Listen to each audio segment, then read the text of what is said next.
10,000 years later.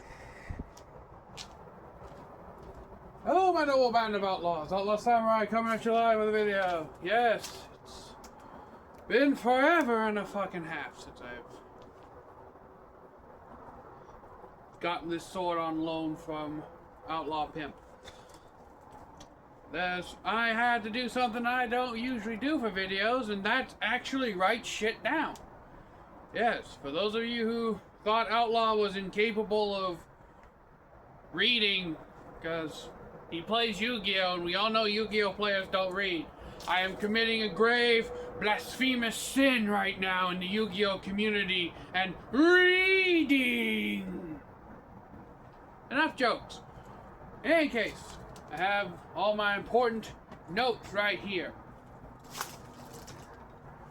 So without further do's, don'ts, probably shouldn't, let's get started. You may realize that I'm doing this review at night. And that's because at night is the only time I have to basically be by myself when I do this.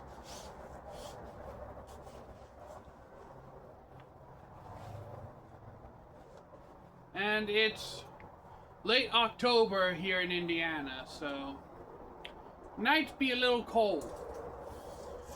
So, we shall go over the specifications of the Shadowdancer sword. First of all, its name, according to Shadowdancer, this is all courtesy of Outlaw Pimp, is the kanmuri-otoshi-zukuri. I think there's supposed to be an I here or U, because it doesn't sound right if I don't add one of those two sounds. So the kanmuri-otoshi-zukuri is part shinogi-zukuri with a shobu-zukuri type tip, which I mentioned, I believe, either in the unboxing or the cutting video for this. And it was most utilized, this geometry was most utilized in wakizashis and tanto.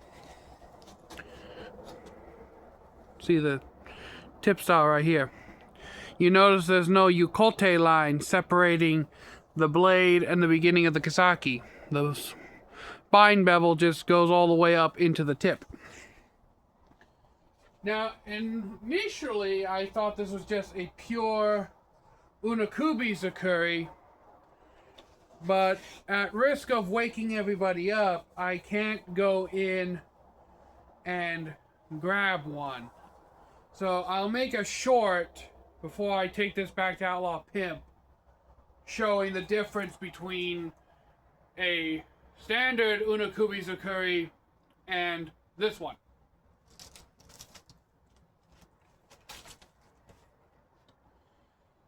Alright. And the Suba, as I've come to understand, is a Akasaka Musashino Sukaashi.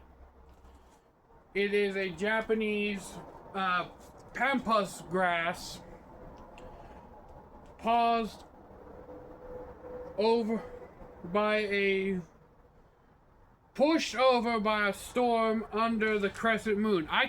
Even I have trouble reading my own damn handwriting. The Musashino Suba was produced by the Akasaka family as their own original style of Suba. Now, the blade is 9260 spring steel. I don't have the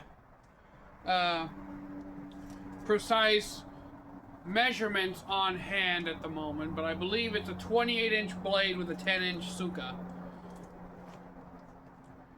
And the original price, including the $30 addition of having Hishigami paper put underneath the wrap is $274.10. However, with coupons and a 40% off sale that Sword was having at the time of purchase, the final purchasing price with all discounts added and all charges calculated came out to $176.40. Now, I kept saying that this is going to be a long review, and I do have some thoughts that I want to go over. For one, is this blade geometry that is usually, as we just went over, found on Tanto and Wakizashi. This blade geometry, in my opinion, works lovely for a blade like this. You have great tip control, and you also have good, I want to say, target alignment.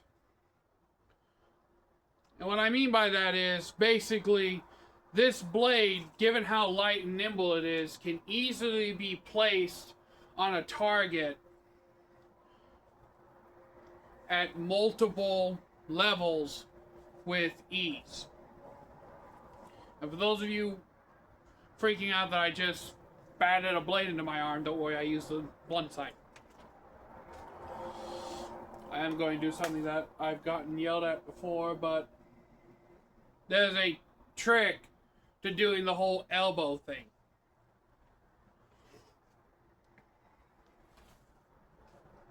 And you can cut yourself, so I don't recommend doing that unless you know the trick, which is to basically align the top of the blade with the crease of your elbow and not to close it all the way. You want to keep it as angled as possible. That way the blade doesn't accidentally get torqued. But aside from that, this is supposed to have Hishigami paper. And from the few examples that I've held, mainly from Outlaw Pimp, I don't feel the Hishigami. To me, this grip is rather slim to have been bulked up properly with Hishigami. That's just me, by the way.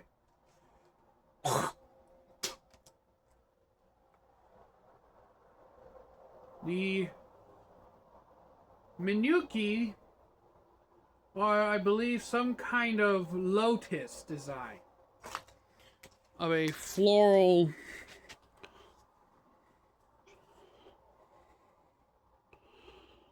lotus-like design.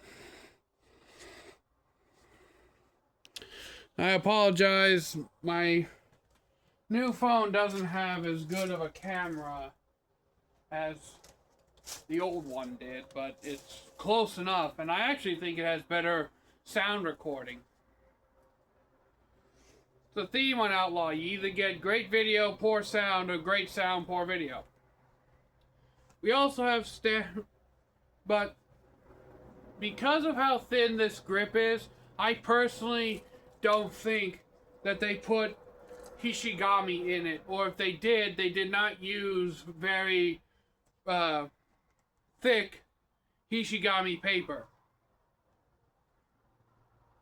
Now, Hishigami, for those who don't know, are little triangular pieces of paper that, as you are wrapping the katana, are put underneath the wrap to bulk up the katana's grip and make it softer in the hand.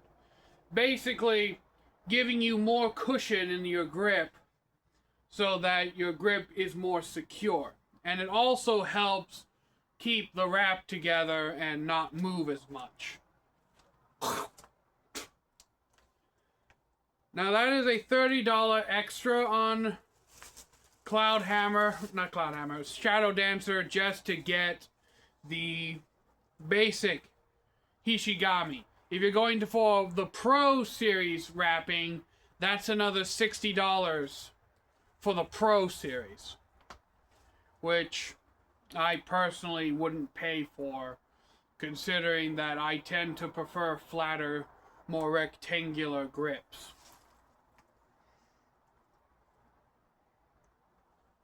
The knots on the Suka are perfectly tight. They haven't moved at all, even with the light amount of cutting I've done. Kashira is still perfectly intact. I do like the kind of texturedness of the Kashira. So you can see, it's even got little, kind of like, almost like a bottle cap kind of parts right there.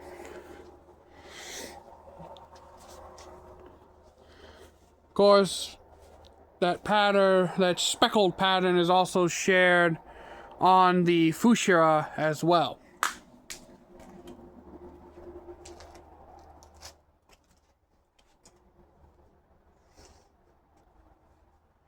I'm going to go off of the assumption that this is either a black cotton Ito or synthetic silk.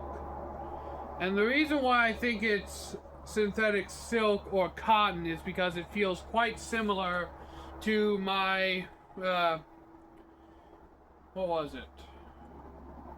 Phoenix Arms, or Legacy, no, I think it was the Legacy Blades no Dachi I have back in my room.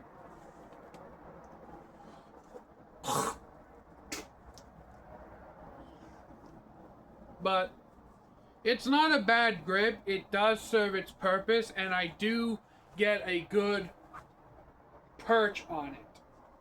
It's not sliding, nor is it coming undone. It's just overall a fine wrap job. I just personally don't believe that they put Hishigami in this wrap, or if they did, it was very poorly done.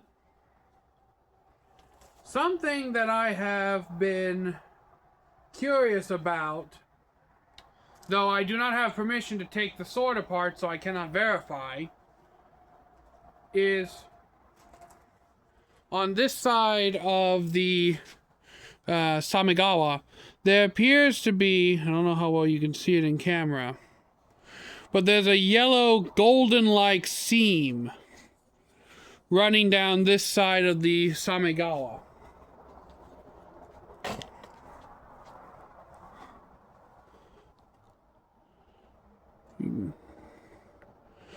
Almost kind of make it out slightly, which is leading me to believe that they put a full wrap of Samegawa onto this grip, which not only bolsters the structural integrity of the Suka core itself, but also is another component in why this Ito wrap, if they did not put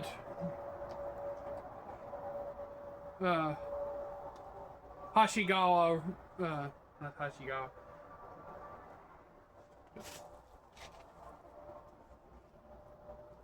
Hishigani, if they did not put Hishigani triangles underneath these knots, then the other reason why this wrap wouldn't move easily would be because of the full ray skin wrap underneath. But I cannot verify this because I do not have permission to take the sword apart. Moving up to the Tsuba, I quite like the design of this Tsuba.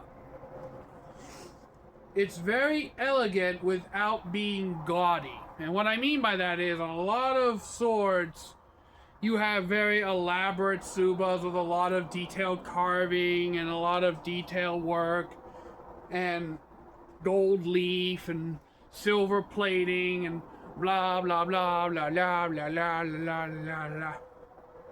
And you see them on so many swords, especially under $300 where this sword sits. You see that so often that it's actually quite refreshing getting to see a simple tsuba. Now this tsuba is not of any substantial thickness. It's roughly the same equivalent thickness that you'd see on pretty much any other mass-produced sword.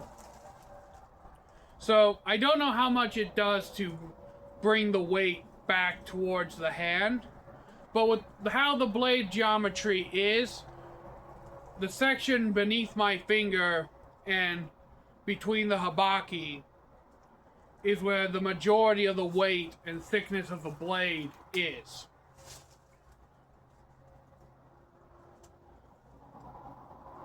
Now, again, these lines on the tsuba, they're not sharp enough to cut you, which I like.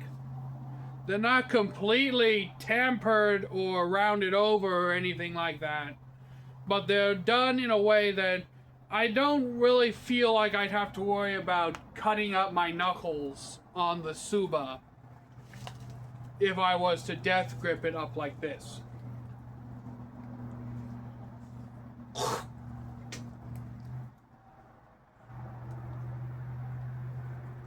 But there's that. Moving on to the habaki and seppa, there's really nothing to write home about on those particular fittings because they are just your standard grab from parts bin, stick on sword, brass habaki, brass seppa. There's nothing special about them. There's no embellishments, there's no elaborate anything. I will say this though, and that is that the fit to the blade is what is astonishing with this sword. And what I mean by this is I can't even get my pinky nail to go into where the flat of the blade meets the top of the habaki. Pretty much 99% of the katanas that I own, I can get my fingernail into the little pocket between the blade and habaki, but I cannot get it in with this one except if I went and tried to stick it where the fuller is, or the bohi. The bohi seems to terminate roughly at the same spot. Very top of that bohi, very top of this bohi. There is actually a difference in bohi termination. It's not egregious, maybe about a 1/4 inch higher on this side than on this one, but again, not something to be overly nitpicky about for a sub $300 above $250 sword. Every other part of this blade and sword so far meets the $250, $300 quality mark that I would expect, and even actually exceeds in some places. And where this particular sword exceeds more than anything else is the blade itself. And when you are grading Japanese swords, you don't pay any damn attention to anything else but the blade. Let me explain. The habaki, the seppa, the tsuba, the fushira, the whole suka core itself, samegawa wrapping, ito wrap, kashira, none of these matter when you're praising a traditional Japanese sword. It's all about the blade. The habaki, maybe, if it's an original to the blade and not a replacement. And you're really... Whenever we buy modern swords, we're really paying the most for the blades. Especially on lower priced swords. Because as long as the blade is good in most instances, a lot of sword collectors won't even give a shit about the rest of the fit. Because they can always have custom parts made cheaper than trying to buy a good blade with good fittings.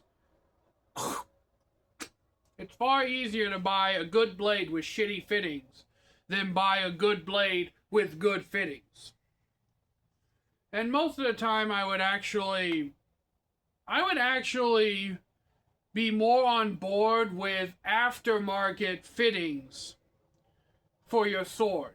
Because then, if you want to, you can do the whole, like, mass, weight differential calculation things that I don't know how the fuck to do, and I'm not even going to attempt to try.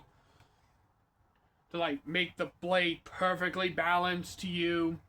Or you could even express your own creativity with making your own fittings.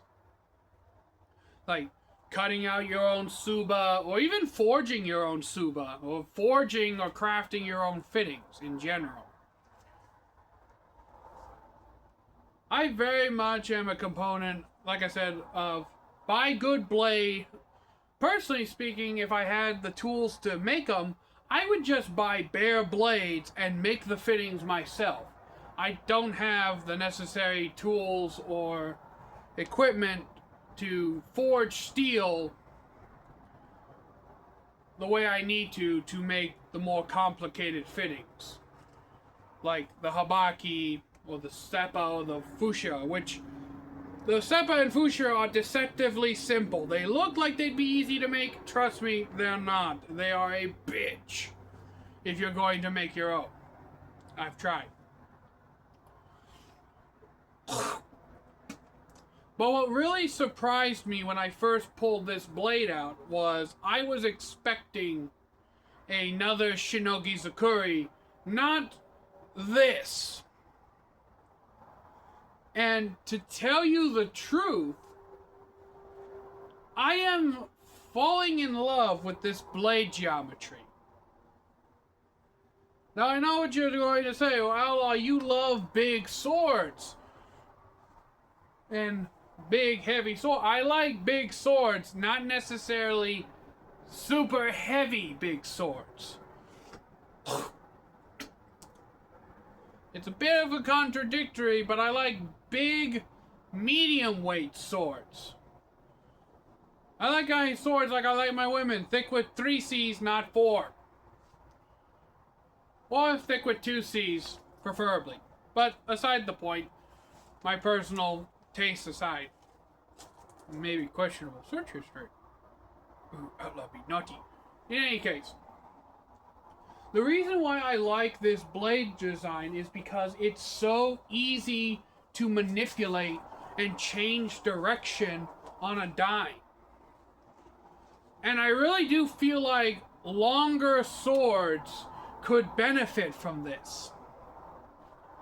Especially because in most instances, you don't need crazy mass up at the tip of the blade to do powerful cuts if you know how to wield your sword right. And that's something I mentioned in the cutting video, where this sword may require a stronger hand to go through tatami mats as easily as a more stout cutter would. But on the other hand, if this sword was brought to its max sharpness potential, I could see it getting through a tatami mat with no more force than this. Maybe a little more force than that, but I don't have any tatami mats and I don't have permission to cut them even if I did. But I'm just loving how maneuverable this blade is, how light and nimble and responsive it is in my hand.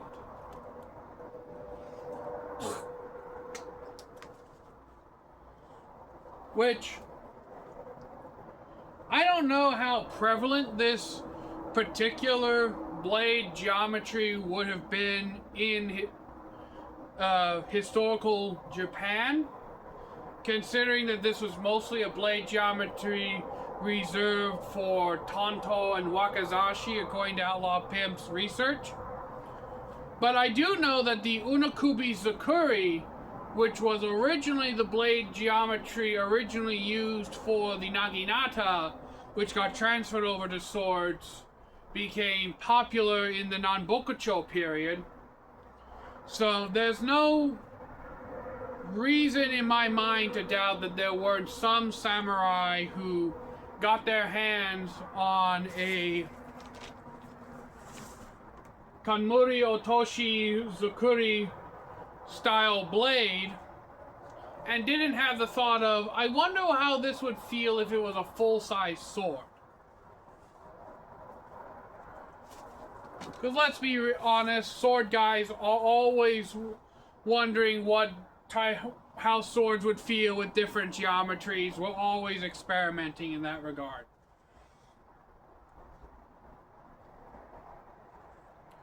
Now, what is also interesting about this sword is that it has a Shobu-zukuri style tip.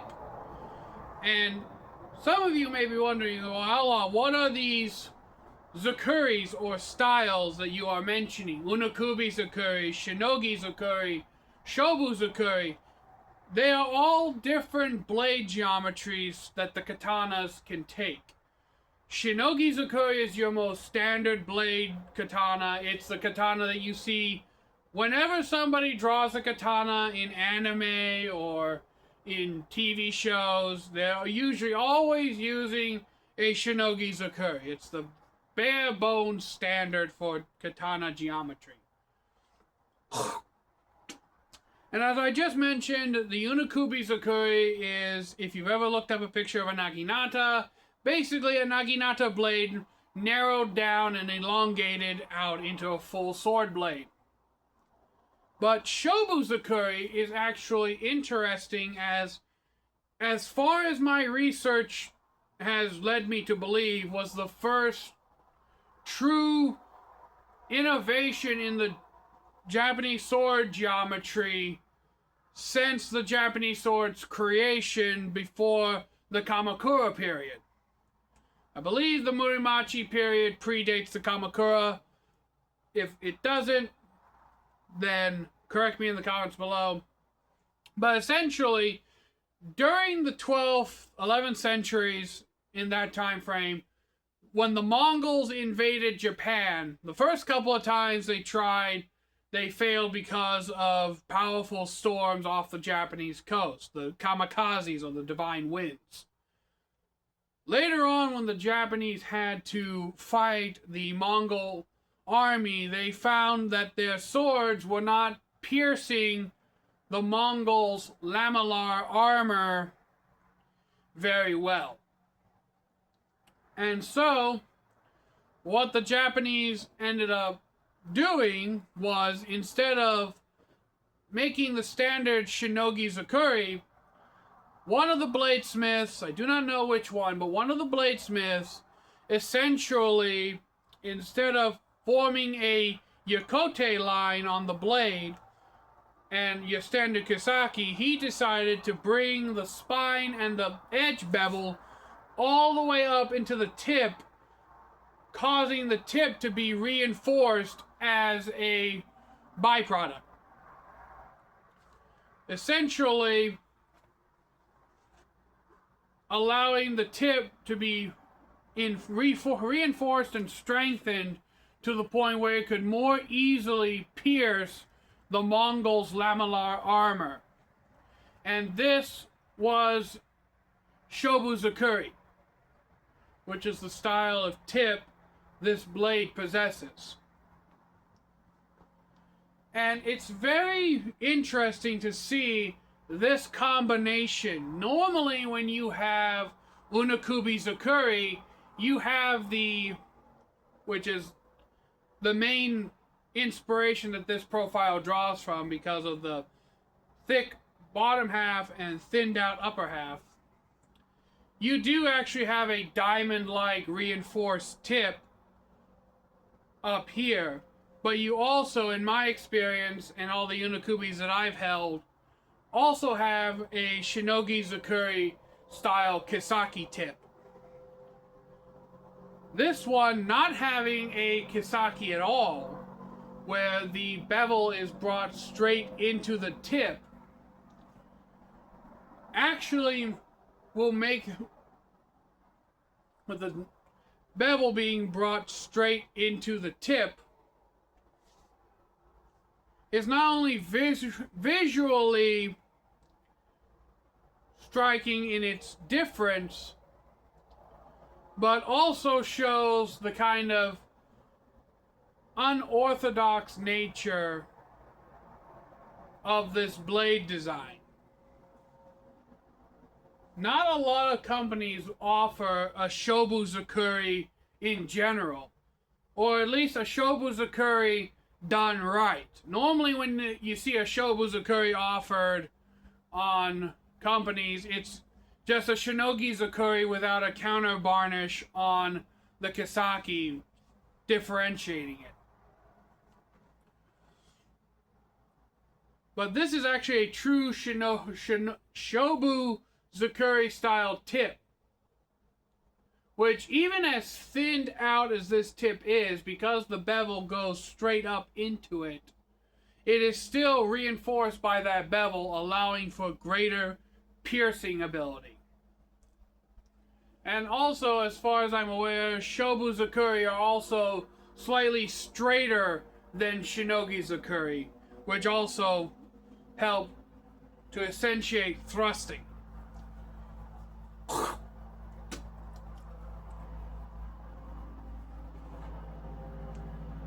Overall, this blade has honestly just simply surprised me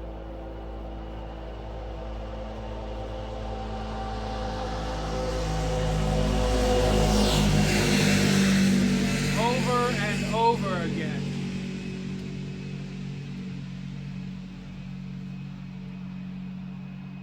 And at this point, I may be overcoming my personal grievances and biases and grudges against Shadowdancer, and I'm starting to get interested in buying one of their blades for myself. Yes, Outlaw, who's famous for never letting go of a grudge.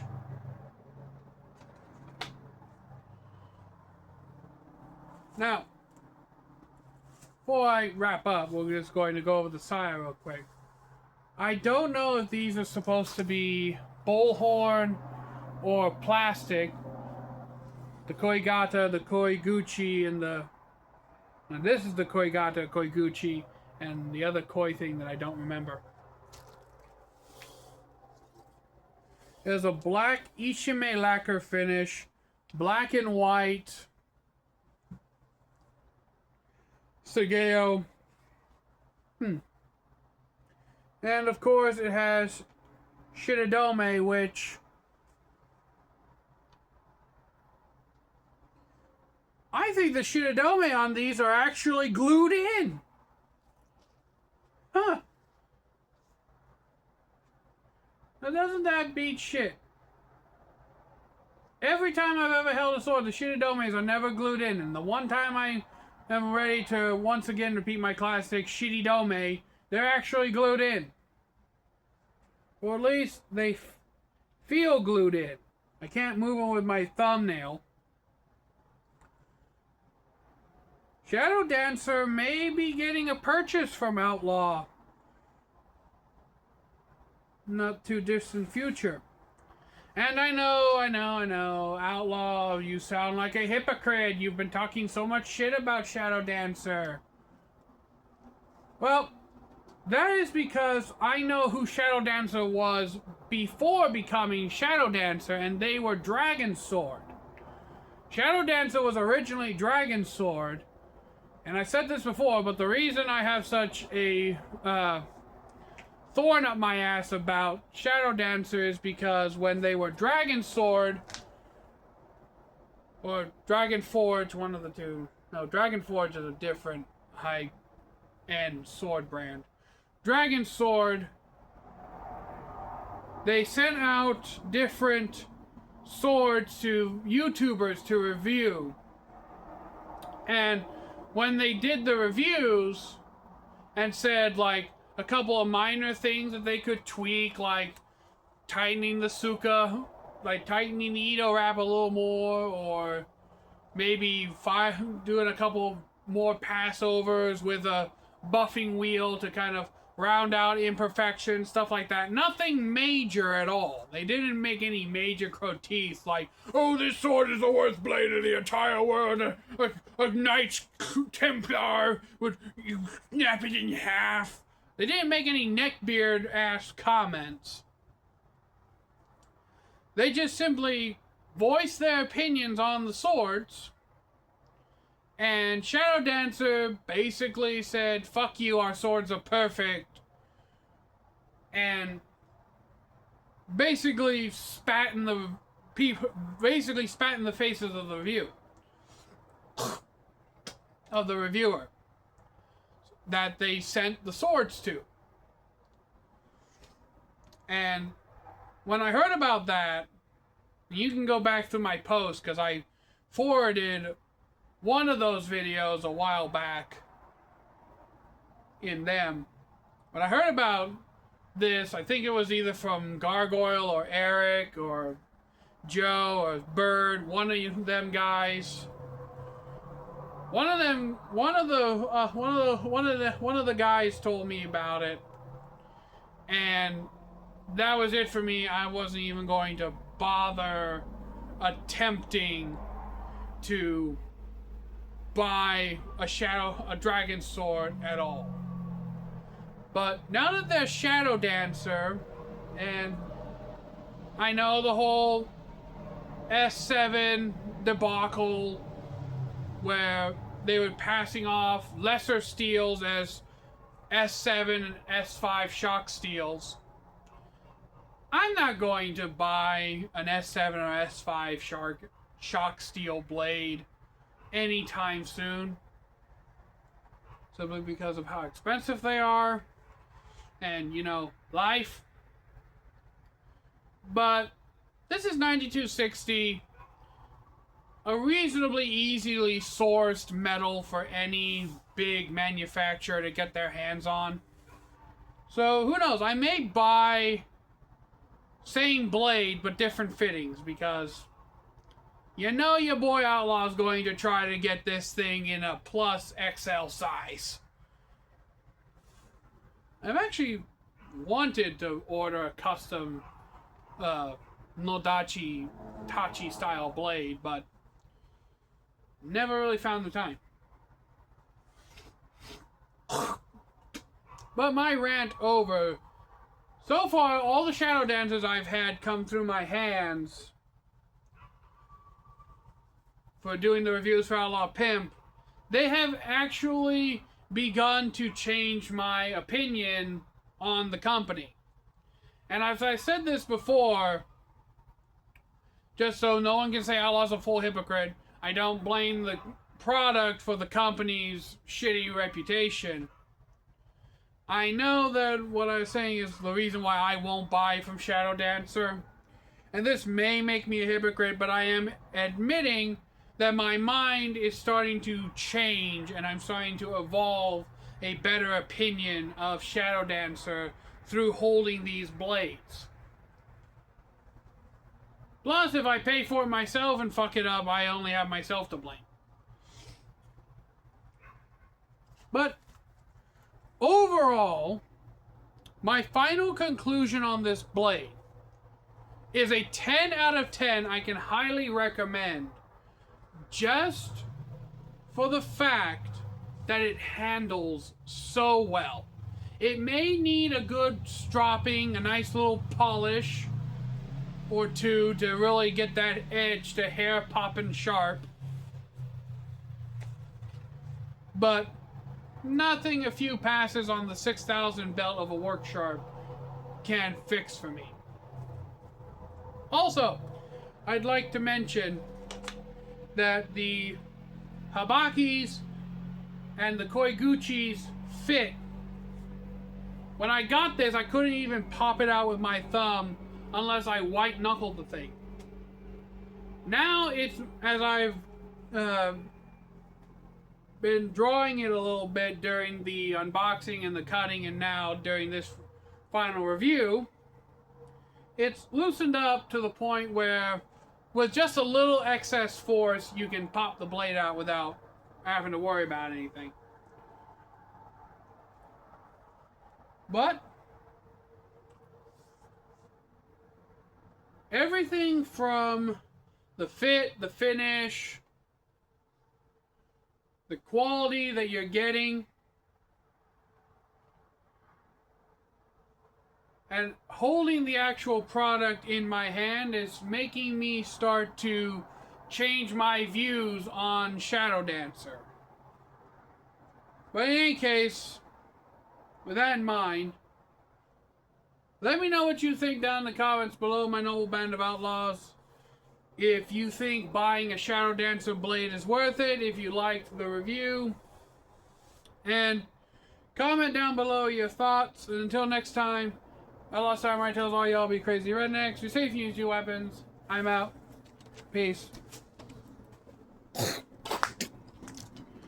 I told y'all this would be a full fucking movie.